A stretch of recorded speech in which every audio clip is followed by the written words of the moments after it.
CRPF 19 battalion पक्षरु सिवेक्शन कार्यक्रम नुआपड़ा जिला Bourdain block अंतर्गत सीआरपीएफ 19 बाटालियन पक्षरु सिवेक्शन कार्यक्रम अनुष्ठित हो जाइछि।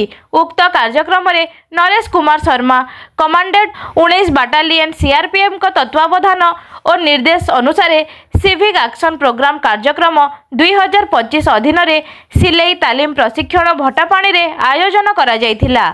अनुष्ठित प्रशिक्षण शिविर रे मोट 40 जन शिक्षार्थी भाग नेइथिले।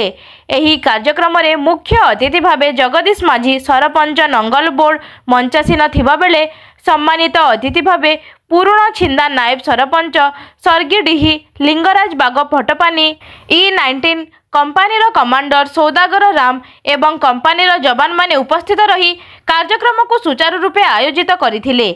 अनुष्ठित कार्यक्रम रे सिलाई शिक्षा सह अन्यान्य रोजगार भित्तिक शिक्षा छतु चाष खलीदना तैयारी करबा पई मध्य शिविर रे तालीम प्रदान करा जायथिला। पुणी निजर जीवन जीविका पालन करबा पई महत्वपूर्ण कथा जणाइथिले।